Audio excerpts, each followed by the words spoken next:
오늘 저녁에는 지난 수요일 저녁에 이어서 창세기 12장에 있는 말씀, 아브라함에 대한 말씀을 함께 보려고 합니다. 오늘 저녁에 10절 말씀서부터 20절 말씀까지 읽었는데요.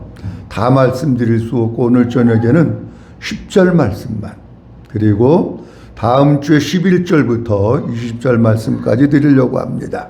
10절 말씀 다시 한번 읽고 그리고 말씀드리도록 합니다. 그 땅에 시작. 그 땅에 기근이 들었으므로 아브라함이 애굽에 거류하려고 그리로 내려갔으니 이는 그 땅에 기근이 심하였습니다. 아멘. 다 같이 아멘. 오늘 말씀의 제목 같이 한번 따라합니다. 가나안에서 애굽으로. 네, 오늘 말씀의 제목이 가나안에서 애굽으로, 그런 제목을 가지고 말씀을 드립니다. 우리 교회에 오면서 신앙생활하는 사람들은 너 나를 불문하고 신앙생활 잘하고 싶어하는 마음을 다 가지고 있습니다. 그 가운데 신구약 성경에 많은 신앙의 모델들이 있지만 빼놓을 수 없는 사람이 아브라함입니다. 왜냐고 하면 아브라함이 믿음의 조상이기 때문에 아브라함의 우리의 신앙생활에 모델이 되는 경우가 많습니다. 근데 우리가 신앙생활을 잘하기 위해서 꼭 하나 기억돼야 될 것이 있는데, 그게 뭐냐고 하면 고정관념이 깨져야 된다는 거예요.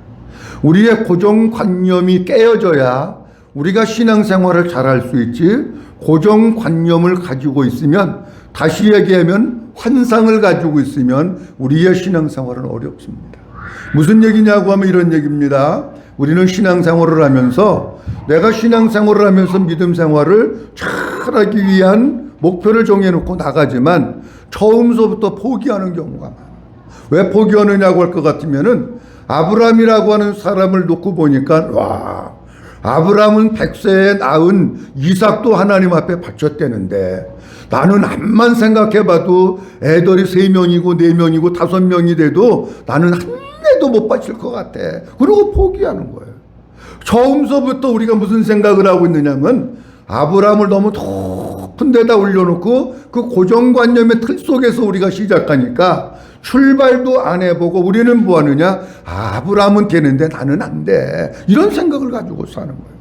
그러니까 우리가 진짜 신앙생활을 하나님 앞에서 영적인 성숙된 모습으로 더 훌륭한 믿음의 손질들의 뒤를 따라가려고 할 것 같으면은 고정관념을 깨트려야 된다는 겁니다.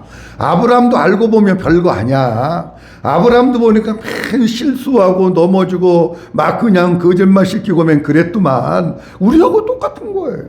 여기서부터 출발을 해야, 아브라함이 요만큼 갈 때 나도 요만큼 가면 나도 따라갈 수 있겠구나. 나도 진짜 우리 가정에 믿음 생활한 사람이 내 위에는 없지만 나서부터라도 철저히 하게 되면 내가 우리 가정에 믿음의 대를 놓고 믿음의 조상이 될 수 있겠구나. 이렇게 되는데 우리는 고정관념이 딱 있어가지고 아브라함은 됐는지 모르지만 나는 안 돼. 그러고 포기하는 거예요.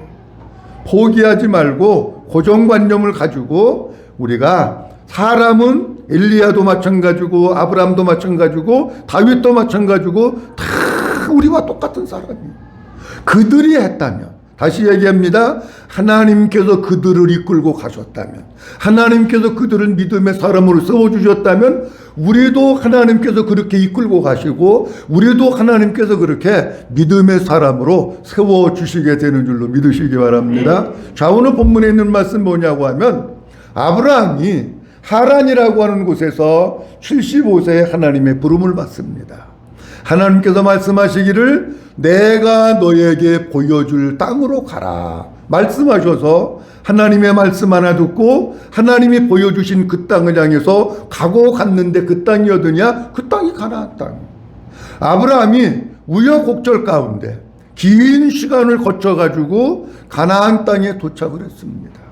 하나님께서 말씀하신 그대로 가나안 땅에 도착을 해가지고 제일 먼저 상수리 나무 아래에서 하나님 앞에 제단을 쌓고 예배를 드립니다. 그리고 베델과 아이 사이로 장막을 옮겨서 거기서 또 아브라함이 제단을 쌓습니다. 자, 우리가 여기까지만 보면 아브라함은 하나님 말씀에 순종해서 고향 친척 본토 아비집을 떠나고 도착하자마자 예배드리고 하나님만 바라보고 하나님만 의지하고 살겠다고 했으니까 아브라함 가는 길은 꽃길이 펼쳐질 거야. 우리 그렇게 생각합니다. 근데 오늘 본문 말씀 속에 보면 아브라함이 도착해가지고 살던 그 땅에 얼마를 살았는지는 성경이 안 나오지만 기근이 들었대요. 자, 그래서 오늘 이제 본문 말씀을 보면서 몇 가지 말씀드리려고 하는데, 첫 번째로는 아브라함이 애굽으로 내려간 이유는 기근 때문에 내려갔다는 거예요.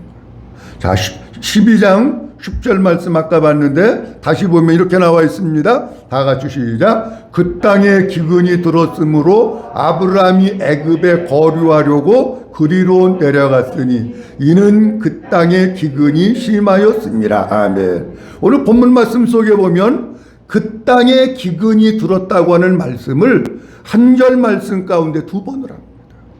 12장 10절 말씀 그 땅에 기근이 들었으므로, 그리고 뒤에도 보면 이는 그 땅에 기근이 어땠다고요? 심했다는 거예요.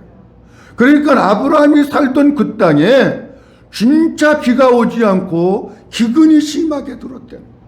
우리가 생각하면 아니 아브라함이 말씀 순종해가지고 노구의 몸을 이끌고 거기까지 왔고, 그리고 하나님만 바라보고 하나님의 말씀에 순종했고 예배드리고 그랬는데, 아니 형통한 길이 열리고 꽃길이 열려야지 왜 기근이 오느냐.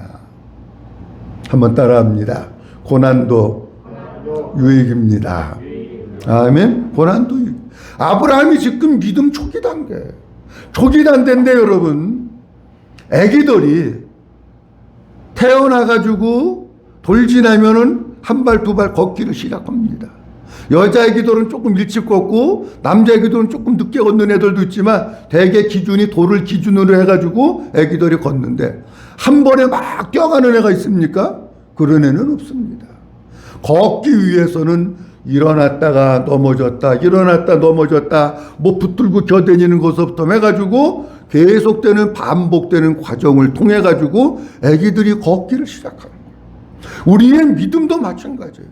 우리의 믿음이 어떻게 보면 고난이 있고 넘어짐이 있다고 해서 꼭 나쁜 것은 아닙니다. 뭐냐고 하면 그것이 우리에게 유익이 되기 때문에 그렇습니다. 시편 119편에도 다윗은 이렇게 고백합니다. 고난 당하는 것이 내게 유익이다. 그렇게 말씀합니다. 하나님께서 우리 성도들에게 고난을 주시는 이유는 우리를 멸망시키고 쓰러뜨리려고 주시는 것이 아니라 우리를 강한 성도 만들고 훈련시켜서 더 좋은 하나님의 사람 만들려고 하나님께서 우리에게 고난을 주시는 거예요. 자, 우리가 자녀들을 키울 때도 너무 온실에 넣어놓고 키우면은 세상을 헤쳐나가면서 살기가 어렵습니다. 요즘은 거의 모든 자녀들이 과잉 보호 속에서 자랍니다. 그러니까 세상에 나가서 뭘 못하느냐? 적응을 못하는. 때로 아이들은 부모님들이 키울 때에 밖으로 내보내서 거친 세상에서 싸워가면서 이기는 법을 가르쳐줘야 되는 거예요. 우리 성도들도 마찬가지예요. 하나님께서 우리를 부르시고 시험도 없고 걱정도 없고 환난도 없고 보재기에 싸가지고 온실 속에다 키우면 주님은 우리에게 끊임없이 십자가의 군병이라고 말씀하셨는데 십자가의 군병이 안 됩니다. 끊임없는 고난과 연단의 과정을 통해 가지고 뭘 만드시느냐? 우리를 넘어지고 일어나면서 조금씩 세워가시는 거예요. 그걸 하시기 위해서 하나님께서는 아브라함에게 그런 일들을 갖다가 허락해 주셨다라고 하는 겁니다. 자, 그런데 또 다른 측면은 이겁니다. 또 다른 측면은 뭐냐고 할 것 같으면은 아브라함의 이 단계에는 아직 믿음이 성숙한 단계가 아닙니다. 만약에 아브라함이 이 단계에 믿음이 성숙하고 성령 충만했으면 그 땅에 기근이 와도 어떻게 견디냐고 하면 하나님이 나를 이 땅에 보내셨으니까 내가 이 땅에 머물고 있으면 하나님께서 내 모든 삶의 의식주는 하나님이 해결해 주실 거야. 환경을 초월해서 역사하시는 그 하나님이 나의 모든 것을 책임져 주실 거야. 이런 믿음을 가지고 그 땅에 있지요. 근데 요때는 아브라함이 믿음 생활을 하는 데 있어가지고 초기 단계입니다. 그래 거기까지 안 된 거야. 그 믿음이 안 되니까 인간적인 생각으로 어디 가면 먹고 살 게 있을까 내다보다가 가나안 땅을 버리고 애굽 땅으로 갔다라고 하는 겁니다. 근데 오늘 본문 말씀 속에 보면 그 땅에 기근이 들었으므로 아브라함이 애굽에 뭐 하려고요? 거류하려고. 여기 거류하려고라고 하는 뜻은 어떤 뜻이냐고 하면 이런 뜻입니다. 아브라함이 애굽으로 내려갈 때에 어떤 마음의 자세를 가지고 내려갔느냐 하는 거예요. 요 거류하려고라고 하는 뜻 속에 아브라함이 애굽에 내려갈 때에 마음이 표현되어 있는데 뭐냐고 하면 이런 뜻입니다. 아브라함이 애굽으로 가면서 하나님, 내가 잠깐 애굽에 갔다 올게요. 여기 지금 기근이 들어가지고 먹고 살기가 힘든데 애굽 땅에는 먹을 것도 있고 물도 있고 목초지도 있으니까 나일강도 있으니까 거기 갔다가 여기에 기근이 끝나고 또 비가 오고 여기가 옥토가 되면 하나님 내가 다시 올게요. 그러고 간 거예요. 여러분 성도들이 신앙생활 하면서 거기에 속아 넘어가는 사람이 많습니다. 우리가 신앙생활 하면서 조금 힘들고 어려운 일 있으면 하나님, 내가 나가서 사업 열심히 해가지고 돈 열심히 벌어가지고 11조 1,000만 원 정도 드릴 때 되면 내가 그때 하나님 앞에 꼭 올게요. 그러고 가는 거예요. 근데 여러분 보세요. 나가가지고 열심히 사업해서 11조 1,000만 원 정도 드릴 때 되면 그 사람 올까요? 안 올까요? 절대로 안 옵니다. 왜? 돈 버는 맛을 알았고 돈 쓰는 맛을 알았고 그 가운데 이만한 덤 속에서 믿음이 다 빠져나서 고갈돼서 안 옵니다. 하나님이 특별하게 코를 껴가지고 끌고 오지 않는 한은 안 옵니다. 이런 사람들이 너무 많아요. 하나님, 애들 다 키워놓고요, 시집장가 보내놓고요, 뭐하고요, 그러고 내가 열심히 신앙생활하고 열심히 봉사할까요? 안 되는 거야. 하나님이 끌고 오지 않는 한은 말처럼 그렇게 쉽게 되지 않는다는 겁니다. 우리 사랑하는 성도님들, 때는 우리가 삶을 살아나가면서 고난도 있고 시련도 있고 어려운 일도 있지만 믿음으로 잘 견디면서 그런 과정 하나하나가 나를 더 성숙한 사람으로 세우고 하나님의 믿음의 사람으로 일으켜 세우는 이런 과정들이 될 수 있기를 주님의 이름으로 축원합니다. 그 다음 두 번째 말씀드릴 것은 뭐냐고 하면 한번 따라합니다. 하나님께 범사에 물어봐야 한다.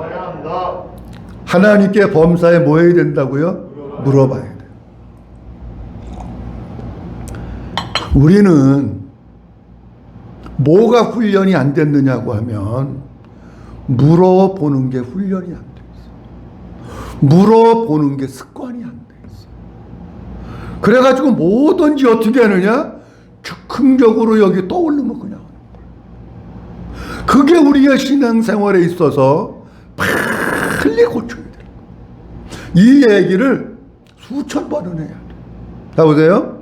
아브라함이 하란에서 떠날 때 하나님의 음성을 듣고 떠났습니까? 아니면 자기 자신이 떠났습니까? 하나님의 음성 듣고 떠난 거예요. 그렇다고 하면 가나안 땅에서 애굽으로 내려가는 거는 아버지한테 물어보고 하나님의 음성 듣고 떠났습니까? 그냥 갔습니까? 그냥 간 거예요. 아브라함이 애굽으로 내려가는 과정을 가만히 볼 것 같으면 창세기 12장에서 주님이 분명히 말씀하시기를 이 땅을 너와 내 자손에게 줄 거야. 말씀하셔 들었잖아요. 그러면 하나님께서 제사 드릴 때마다 나타나셔서 말씀하시고 그랬으면 가나안 땅을 버리고 애굽 땅으로 내려갈 때도 하나님 앞에 물어보면 되잖아요. 안 물어보면 어떻게 내려갔느냐? 하나님의 음성을 듣지 않고 그냥 자기 생각, 자기 판단, 자기가 보고 눈에 보이는 대로 그냥 내려가 버린 거예요. 여러분 우리가 신앙생활 하면서 그런 경우들이 많이 있습니다.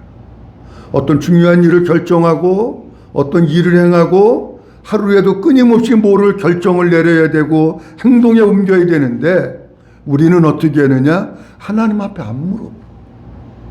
그리고 뭐 하느냐? 그리고 현실을 바라보면서 그거를 자기와 합리화를 시킵니다. 여러분 아브라함이 지금 내려간 것은 인간적으로 얘기하면 합리화가 될 수 있는 거예요. 그렇잖아요. 이론적으로 맞잖아요. 현실적으로 맞잖아요. 하나님 여기 극인이 들어가지고 농사도 못 짓고 풀도 안 나서 양떼들도 못 먹이고 여기는 하나님 살 수 없습니다. 하나님 생각해보세요. 여기서 어떻게 살으라고요. 그러니까 나는 내려갈 수밖에 없어요. 이렇게 얘기하면 현실적으로 맞는 거. 근데 하나님은 현실을 뛰어넘으시는 분이세요. 우리가 자꾸 인간적인 생각에 현실적으로 맞는 거, 내 생각에 맞는 거 거기에 갇혀 있으면 그 신앙생활을 뭐라고 얘기하느냐고 하면 인본주의적 신앙생활이다. 그렇게 얘기합니다. 우리의 신앙생활은 인본주의적 신앙생활이 아니라 신본주의적 신앙생활이 되어야 되는 거예요. 한번 따라합니다. 신본주의. 무슨 주의? 신본주의 신앙이 되어야 되는 거예요. 그러니까 자꾸 현실을 바라보면서 여러분 내가 신앙생활을 게을리하고 나태하고 그리고 뭐 잘못하는 것을 합리화하면 안 됩니다. 합리화는 사람들에게는 통합니다. 누구에게는 안 통하느냐? 하나님에게는 안 통합니다. 근데 우리는 자꾸 뭐를 하느냐고 하면 아이고 목사님 이렇게 살다가 보니까 뭐 어쩌고 저쩌고 해가지고요 해서 합리화하는데 10사람이 들어봐도 다 맞아. 그게 다 맞는 얘기야. 근데 하나님이 보실 때는 그게 아닌 게 우리 생활에 너무 많아. 사랑하는 성도 여러분, 내가 신앙생활 제대로 못하는 거를 절대로 합리화하지만 할 수 있으면 하나님 앞에 물어보고 한 걸음 한 걸음 믿음으로 나아갈 수 있기를 주님의 이름으로 축원합니다. 제가 오늘 우리에게 진짜 좋은 모델이 되는 한 분을 소개하려고 합니다. 누구냐고 하면 야곱이라고 하는 사람입니다. 야곱에게 12아들이 있었는데 요셉이 아버지의 심부름을 갖다가 애굽으로 팔려갑니다. 아버지는 형들이 갖고 온 옷을 보며 찢겨지고 피 묻은 옷을 보면서 요셉이 죽었다고 생각하고 통곡을 하고 식음을 전폐하고 그리고 낙심하고 절망합니다. 그래 시간이 쭉 지나고 난 뒤에 야곱이 살고 있던 가나안 땅에 오늘 본문 말씀과 같이 기근이 듭니다. 근데 얘기를 들으니까 저 애굽 땅에는 양식이 있다고 하는 소리가 들립니다. 그래서 아버지 야곱이 아들들에게 얘기합니다. 우리가 어찌 여기서 이렇게 굶고만 있을 수 있냐. 애굽 땅에 양식을 판다고 그러는데 너희들이 가가지고 양식을 사갖고 와라. 자, 이런저런 얘기가 쭉 진행이 되다가 맨 마지막에 요셉이 형들에게 내가 요셉이라고 하는 걸 밝히잖아요. 그리고 막 걸싸안고 울고 정을 나누고 그러면서 아버지가 지금도 살아계시다고 하니까 아버지를 모시고 내려오라 그러잖아요. 자, 그러면 잘 보세요. 요셉이 애굽에 살아있어요. 아버지는 얼굴 한번 보고 죽어도 여한이 없는 거예요. 우리가 생각할 때 어떻게 되느냐고 하면 이런 얘기를 야곱의 아들들이 와가지고 아버지 우리가 양식 사러 갔는데 애굽의 국무총리가 요셉이에요. 믿겠어요? 안 믿겠어요? 안 믿지요. 자, 이제 성경 보도록 합니다. 창세기 45장 26절에서 28절까지 보도록 합니다. 다 같이 한번 봅니다. 시작. 알리어 이르되 요셉이 지금까지 살아있어 애굽 땅 총리가 되었더이다. 야곱이 그의 말을 믿지 못하여 못 믿는 거예요. 지금 야곱이 믿지 못하여 어리둥절하더니 요셉이 살아있습니다. 근데 살아있는 것만 아니라 애굽의 총리입니다. 그러니까 야곱이 못 믿는 거야. 야, 거짓말하지 말어. 자, 27절 봅니다. 그들이 시작. 그들이 또 요셉이 자기들에게 부탁한 모든 말로 그에게 말하며 그들의 아버지 야곱은 요셉이 자기를 태우려고 보낸 수레를 보고서야 기운이 소생한지라. 28절입니다. 이스라엘이 이르되 조카도다. 내 아들 요셉이 지금까지 살아있으니 내가 죽기 전에 가서 그를 보리라 하니라. 아멘. 아니, 요셉이 보낸 수레, 우리로 얘기하면 요셉이 아버지 모시고 오라고 승용차를 보낸 거야. 승용차를 보내는데 이렇게 조그마한 거 덜덜덜덜덜, 아니 그런 승용차가 아니고, 아니 요셉이 보냈으니까 지금으로 얘기하면 뭐 유럽산 아주 좋은 거 캐드락 같은 거 얼마나 멋있는 걸 보냈겠어요, 여러분. 그렇잖아요. 아니 요셉이 보냈는데 이런 얘기하면 안 돼요. 옛날에 티코 같은 거 있었잖아요. 아니 요셉이 보냈는데 아버지한테 티코 보내겠습니까? 좋은 거 보내지. 그러니까 벌써 요셉이 보낸 수레를 딱 보니까 아버지가 진짜로구나 이거. 그러면서 보니까 기운이 나고 그러면서 내가 죽기 전에 가서 그를 봐야지. 그러고 내려가는 거예요. 중요한 게 있어요. 그 뒤에 46장 1절서부터 3절 말씀에 보면 아주 중요한 말씀이 있습니다. 보도록 합니다. 시작. 이스라엘이 모든 소유를 이끌고 떠나 부엘사베에 이르러 그의 아버지 이삭의 하나님께 희생 제사를 드리니 그 밤에 하나님이 이상 중에 이스라엘에게 나타나 이르시되 야곱아 야곱아 하시는지라. 야곱이 이르되 내가 여기 있나이다 하매 하나님이 이르시되 나는 하나님이라 내 아버지의 하나님이니 애굽으로 내려가기를 두려워하지 말라. 내가 거기서 너로 큰 민족을 이루게 하리라. 아멘. 46장 1절 말씀에 보면 이제 야곱이 모든 소유를 이끌고 애굽 땅을 향해서 가고 있어요. 근데 어디에 왔느냐고 하면 부엘세바라고 하는 곳에 왔어요. 제가 지도를 찾아보니까 부엘세바는 이스라엘이라고 하는 나라가 이렇게 있으면 이 끝에 건너가면 애굽 땅이에요. 국경지대라고 보면 돼. 아니면 애굽 땅하고 굉장히 가까운 지역이라고 보면 돼요. 거기에 왔을 때 야곱이 뭐를 하느냐고 하면 하나님께 희생제사를 드립니다. 희생제사를 드리면서 2절 말씀에 보면 야곱이 하나님께 기도한 것을 알 수 있어요. 하나님, 내가 지금 내 아들 요셉을 만나러 애굽 땅을 갑니다. 여기에서 이제 국경만 넘으면 애굽 땅입니다. 그런데 하나님이 가라고 하면 내가 가고 하나님이 가지 말라고 하면 안 갑니다. 하나님, 내가 아들 요셉을 보러 애굽 땅으로 가도 되겠습니까? 그 기도를 하는 거예요. 2절 말씀에 오니까 이렇게 말씀합니다. 왜 제가 이런 말씀을 드리느냐고 하면 2절 말씀에 근거가 있어요. 그 밤에 하나님 이상 중에 나타나셔가지고 야곱에게 얘기를 하십니다. 야곱을 부르십니다. 그러면서 3절 말씀에 이렇게 말씀을 하십니다. 하나님께서 말씀하시는데 나는 하나님이야. 내 아버지 하나님이야. 그러면서 어디로 내려가기를 두려워 말라고요? 애굽으로 내려가기를 두려워하죠. 하나님이 야곱이 희생제사를 국경에서 드리면서 하나님 내가 내려가도 됩니까? 물었더니 하나님이 나타나셔서 말씀하시게 너 애굽으로 내려가기를 두려워하지만 내려가도 돼. 내가 내려가라고 하는 거야. 그러면서 거기서 너로 큰 민족을 이룰 거야. 그렇게 말씀을 하셔요. 자, 똑같은 애굽으로 갑니다. 애굽으로 가는데 아브라함은 하나님께 묻지 않고 응답받지 않고 가고, 똑같은 애굽으로 가는데 야곱은 하나님께 희생제사를 드리면서 물어봤더니 하나님이 그리로 내려가는 걸 두려워하지 말래. 사랑하는 성도 여러분, 우리가 진짜 믿음으로 살고 예수로 살고 복음으로 사는 신앙생활은 뭐냐고 하면 매사에 범사에 하나님께 자꾸 물어보는 훈련을 하는 거예요.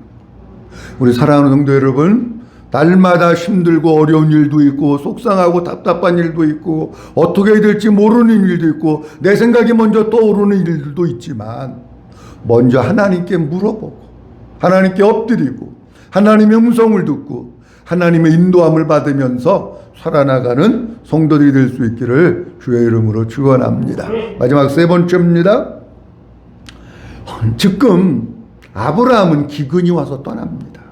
근데 기근은 두 가지입니다, 여러분. 하나는 육적인 기근이 있고 영적인 기근이 있는 거예요. 제가 본문 말씀을 보면서 뭘 깨달았느냐고 하면 그런 거로구나. 뭐냐고 하면 한번 따라합니다. 영적 기근이 오면 세상으로 떠납니다.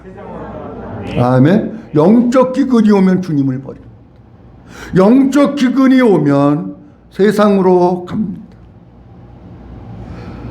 영적 기근, 사람들이요 육적으로도 사흘 굶어가지고 도둑질하는 사람입니다. 굶으면 눈에 띄는 게 없는 거예요. 영적으로도 기근이 와서 영적으로 굶주림이 오면 사람들이 예수님이 눈에 안 보이는 거예요. 뭐만 보이냐? 돈이 보이는 거예요. 세상이 보이는 거예요. 향락이 보이는 거예요. 내 우리의 심령 가운데 영적 기근이 오는 게 육적 기근보다 훨씬 무섭습니다. 자, 아모스서 8장 말씀에 보면 이런 말씀이 있습니다. 아모스서 8장 11절 말씀 보도록 합니다. 다 같이 한번 보도록 합니다. 시작. 주 여호와의 말씀이니라. 보라 날이 이를지라. 내가 기근을 땅에 보내리니 양식이 없어 주림이 아니요 물이 없어 가람이 아니요 여호와의 말씀을 듣지 못한 기근이라. 아멘. 11절 말씀이 하나님이 말씀하시는 거예요. 마지막 때를 향해서 말씀하십니다. 마지막 때가 온다는 거예요. 종말의 때가 온다는 거예요. 그러면 뭐가 오느냐? 하나님께서 이 땅에 기근을 보내시는데 육적 기근이 아니라 영적 기근을 보내신다. 영적 기근이 오는데 양식이 없어서 주림이 아니고 물이 없어서 가람이 아니고 뭐를 듣지 못해서? 여호와의 말씀을 듣지 못해서 기갈이라는 거예요. 영적 기근. 저는 이 본문 말씀을 보면서 지금 우리가 살고 있는 이 때야말로 어떤 때냐고 하면 영적 기근의 때다. 그렇게 생각을 해요. 자, 보세요. 우리가 앞으로 이 대한민국이 어떻게 전개될지 저는 몰라요. 근데 여기까지만 보면 이런 얘기입니다. 여기까지만 보면 생활 거리두기 2.5를 통해 가지고 교회에 오는 것을 제재를 합니다. 자, 어떤 사람들은 가정에서 그래도 온라인이 최고는 아니지만 어쩔 수 없어 온라인 예배를 드리면서 신앙의 맥을 유지하는 사람도 있습니다. 힘주려 가지고 세상으로 가고 하나님 떠나지 말고 예배에 목숨을 걸고 진짜 하나님의 말씀을 날마다 읽고 묵상하고 시간을 쪼개서 하나님 앞에 기도해서 우리의 심령을 믿음으로 채우고 은혜로 채우고 성령으로 채우고 생수로 부어줘서 날마다 이 속이 주님으로 채워지고 풍성한 삶을 살아가는 우리 모든 성도들이 될 수 있기를 주님의 이름으로 축원합니다. 자, 오늘 가나안에서 애굽으로 라고 하는 말씀드렸는데 가나안에서 애굽으로 간 것은 육적인 기근 때문에 내려갔고, 그런데 육적인 기근도 초기에는 하나님께서 그 사람의 믿음을 세우기 위해서 고난도 유익이고 필요한 겁니다. 근데 우리가 한 가지 볼 것은 뭐냐고 하면 아브라함이 내려갈 때는 그냥 내려갔대요. 우리가 범사에 뭐가 필요하느냐? 범사에 하나님께 물어보는 게 필요해요. 영적인 기근이 오면 아브라함이 애굽으로 내려갔듯이 영적인 기근이 오면 우리가 세상으로 가고 하나님을 떠날 수밖에 없어요. 아무쪼록 우리가 살고 있는 시대가 영적 기근의 때에 살고 있음을 알고 하나님 앞에 예배드리는 일, 말씀 보는 일, 기도하는 일 날마다 충실하게 해서 우리의 심령이 주님의 은혜로 말씀으로 생수로 채워져서 끝까지 믿음의 승리자가 될 수 있기를 주님의 이름으로 축원합니다. 기도하겠습니다. 하나님 아버지 은혜를 감사합니다. 오늘도 하나님 아버지께서 저희를 사랑해 주셔서 귀한 수요일 저녁 아버지 앞에 찾아나와 예비하며 영광 돌릴 수 있도록 은혜 주셔서 감사합니다. 하나님의 명령을 듣고 애굽을 떠나 아버지 하나님 하란을 떠나서 가나안 땅에 온 아브라함이 그만 기근으로 인해서 가나안 땅에서 애굽으로 내려갑니다. 하나님, 애굽으로 내려가는 데 있어서 육신적인 생각과 판단을 가지고 내려갑니다. 그리고 갔다가 또 올라오면 되지라고 하는 마음으로 내려갔는데 하나님, 우리 성도들이 그런 유혹에 넘어가지 않도록 하게 하옵소서. 아브라함이 애굽으로 내려가면서 하나님 앞에 묻지 않고 내려갔습니다. 우리가 하루를 살아가고 1년을 살아가면서 수도 없이 중요한 결정을 해야 되고 결단을 하고 행동에 옮겨야 되는데 하나님, 날마다 물어보는 것이 훈련되어지고 습관되어지는 저희들 되게 하시고 야곱과 같이 지극히 당연한 것이라도 하나님 앞에 물어보고 기도해서 응답받는 저희들 되게 하옵소서. 하나님, 육적인 기근도 무섭지만 영적인 기근이 더 무섭습니다. 우리가 영적 기갈의 시대에 살고 있는데 날마다 우리의 심령이 주님의 은혜로 생수로 복음으로 말씀으로 믿음으로 성령으로 채워져서 끝까지 믿음의 삶에 승리하는 우리 모든 성도들이 될 수 있도록 축복해 주시옵소서. 감사하고 주 예수 그리스도의 이름으로 기도하옵나이다. 아멘.